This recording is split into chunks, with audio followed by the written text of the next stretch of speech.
दोस्तों बसंत का समय आ गया है, बल्कि बसंत आधा बीत चुका है। तो ऐसे में हमारे आम के पौधे पर मंजरी आ गए हैं, बौर आ गए हैं।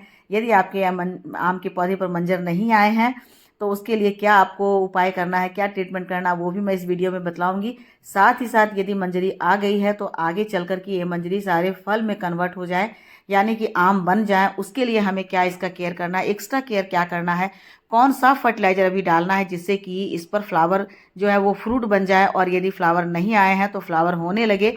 इन सब के बारे में मैं इसमें पूरे विस्तार से जानकारी दूंगी। तो वीडियो को बिल्कुल भी स्किप ना करें, पूरा वीडियो देखें, और वीडियो अच्छी लगे तो लाइक शेयर कमेंट करें। तो देखिए दोस्तों, ये मेरा करीब 1.5 साल पुराना आम का पौधा है, और ये जो वेराइटी है ये है स्वर्ण रेखा आम। स्वर्ण रेखा आम जो है इसकी जब ये पूरा परिपक्व हो जाता है, बढ़ जाता है, तो करीब करीब 10 इंच की इसकी लंबाई हो जाती है, और ये बहुत ही मीठा और रसीला आम होता है। ये आप बॉक्स में देख रहे हैं कि लास्ट ईयर मेरे पेड़ पर सिर्फ मैंने एक आम लिया था, क्योंकि उस समय ये बहुत पुराना नहीं हुआ था, तो मैंने सिर्फ एक इससे फल लिया था। और ये देखिए फल कितना बड़ा है, और बहुत ही मीठा और बहुत ही अच्छा फल है। तो ये स्वर्ण रेखा आम मैं नर्सरी से लेकर के आई थी, और उसके बाद जब इसमें फल लगे तो मैंने बाकी तोड़ दिया था, लेकिन एक मैंने रहने दिया था। इस बार फिर से इसमें बहुत सारी टहनियाँ आ गई है, क्योंकि समय से मैंने इसकी प्रूनिंग कर दी थी। तो अब देखिए इसमें बहुत सारे ब्रांच आ गए हैं, और इसके जो मेन स्टेम है उसकी भी थिकनेस काफ़ी ठीक हो गई है। तो अभी इसमें बहुत सारे मंजर आ गए हैं। तो आगे चल करके इस मंजर को हमें कैसे इसमें बनाए रखना है, उसके लिए क्या ट्रीटमेंट करना है, क्या क्या इसके लिए काम करना है, इन सब बातों पर मैं इसमें यहाँ पर आपको प्रकाश डालूंगी।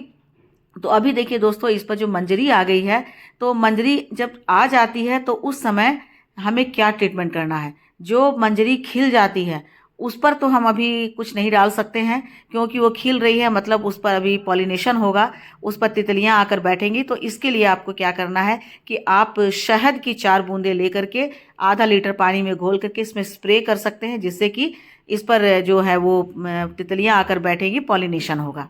ठीक है।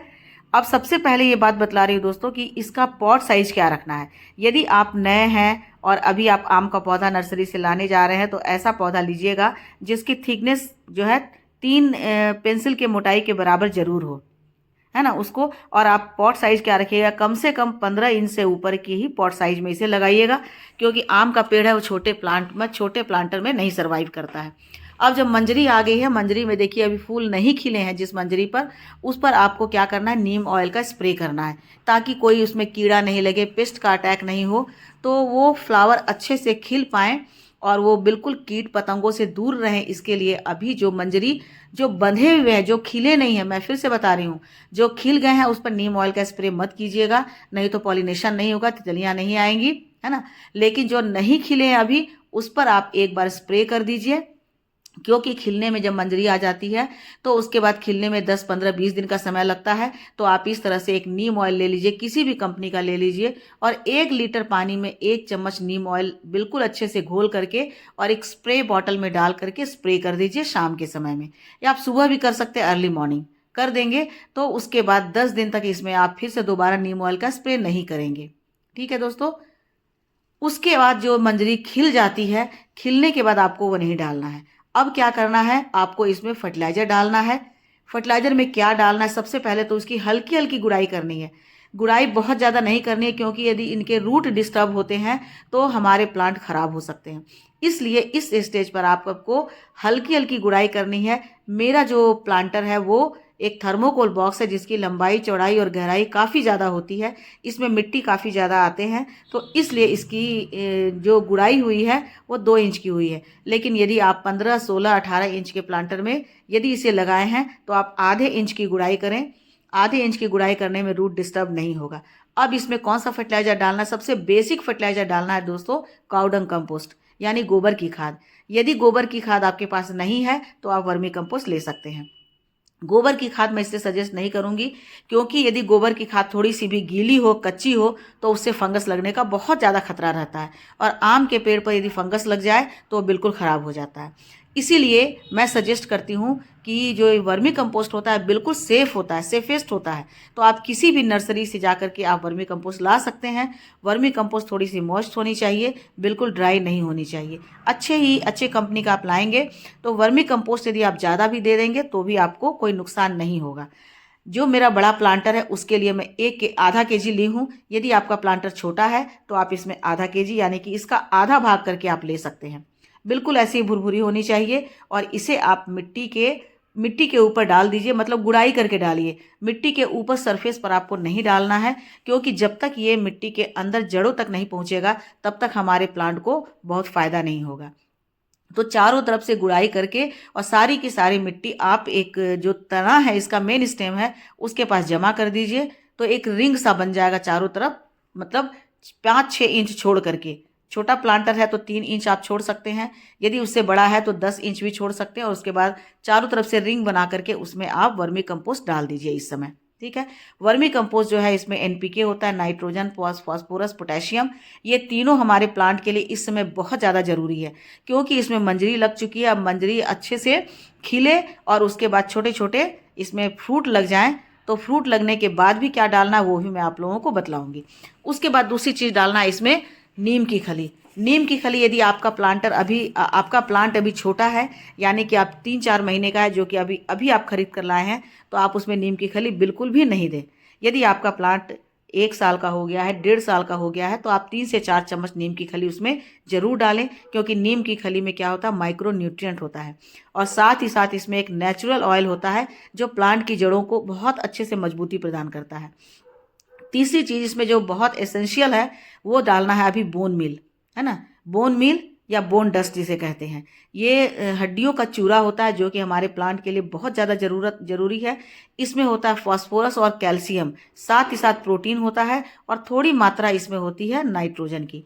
तो प्रचुर मात्रा में कैल्शियम और फास्फोरस होने के कारण अभी हमारे प्लांट को इसकी बहुत ज़्यादा ज़रूरत होती है।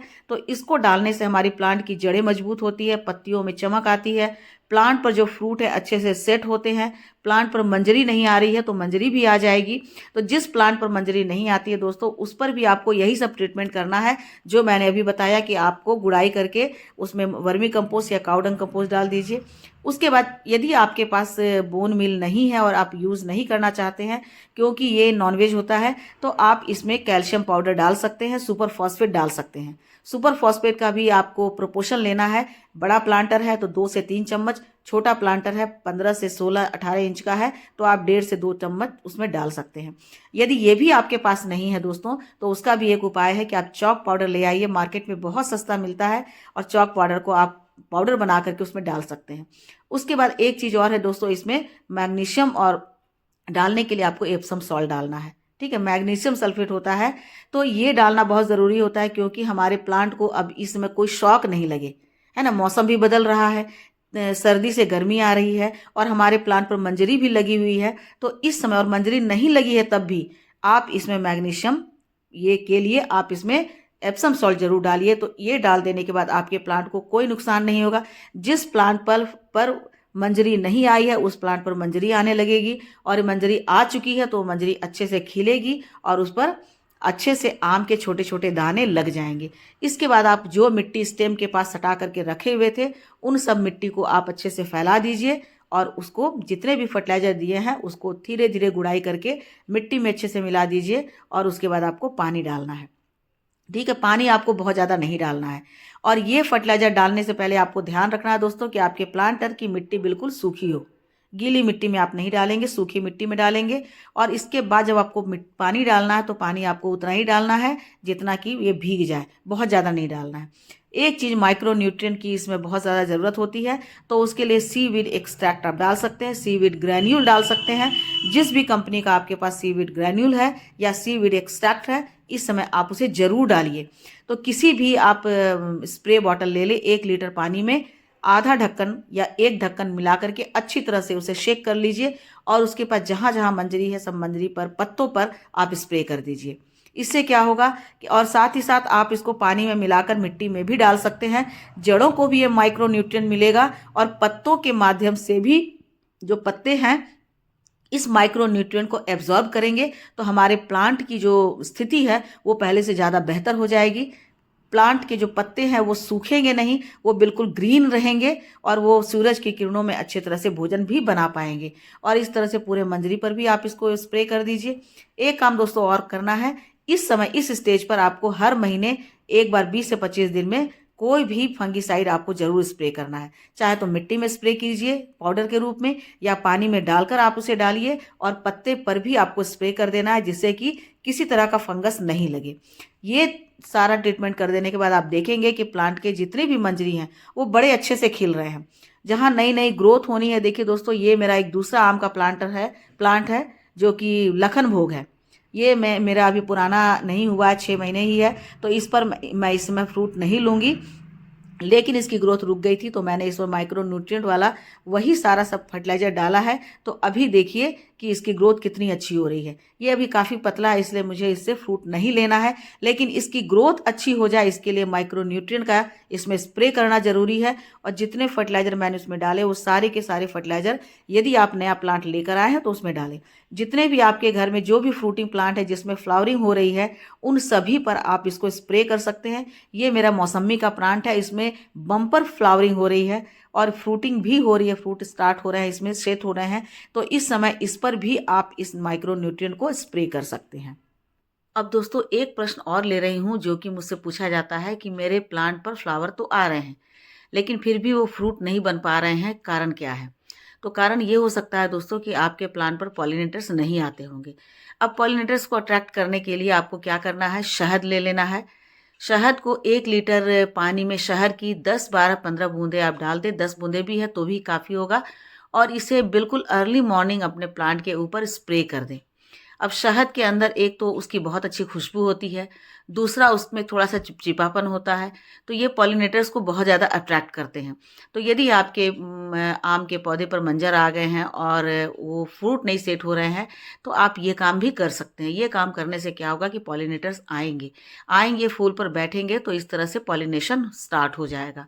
तो इसके बाद दोस्तों एक काम और करना है, क्यों हमारे प्लांट पर कई बार फंगस लगते हैं, तो एक बार तो जब फ्लावर खिले नहीं है तब आपको फंगिसाइड और पेस्टिसाइड का स्प्रे करना है, और दूसरा तब करना है जब हमारे प्लांट पर आम के छोटे छोटे मटर के दाने जैसे फल हो जाएंगे। दोस्तों आज के लिए बस इतना ही। वीडियो अच्छी लगी हो तो लाइक शेयर कमेंट कीजिए।